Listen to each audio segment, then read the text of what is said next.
What are schwannomas? Understanding rare brain tumors. Imagine a tiny nerve cell wrapped in a protective covering that helps it send signals smoothly.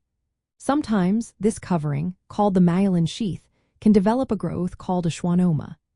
These tumors are usually benign, meaning they are not cancerous, and they tend to grow slowly over time. They originate from Schwann cells, which are specialized cells that produce the myelin sheath around nerves outside the brain and spinal cord.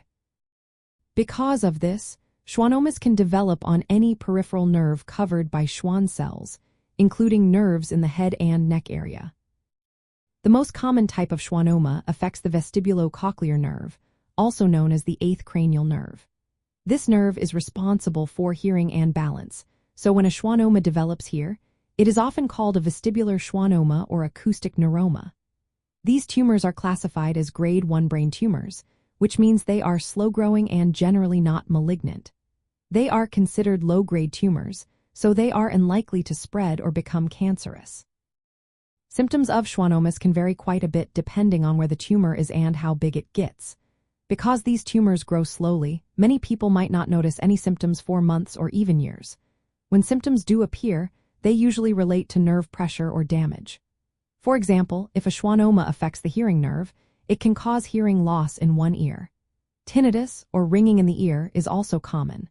Some people experience dizziness or balance problems. If the tumor presses on nerves controlling the face, it might cause facial numbness, weakness, or pain.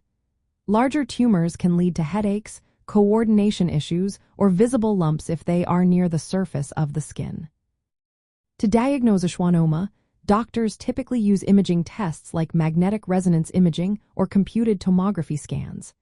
These scans help visualize the tumor size and location. Sometimes, a biopsy is performed, where a small tissue sample is taken and examined under a microscope to confirm the diagnosis. The cause of schwannomas is not fully understood, but most cases happen randomly without a clear reason. However, some are linked to genetic conditions like neurofibromatosis type 2 or schwannomatosis, which involve mutations in specific genes that increase the risk of developing these tumors.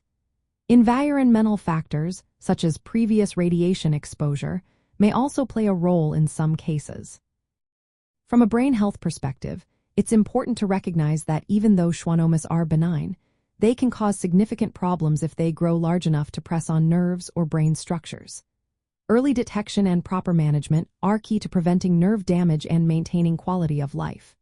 Treatment options depend on the size and location of the tumor, as well as the patient's overall health. They can include careful monitoring, surgical removal, or radiation therapy. Because these tumors tend to grow slowly and are usually benign, many patients have good outcomes with appropriate care.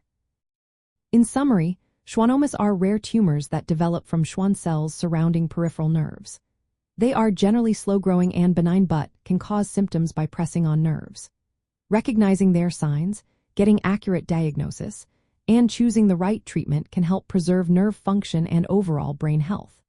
If you suspect you might have a nerve-related issue, it's always best to consult a healthcare professional for personalized advice and care.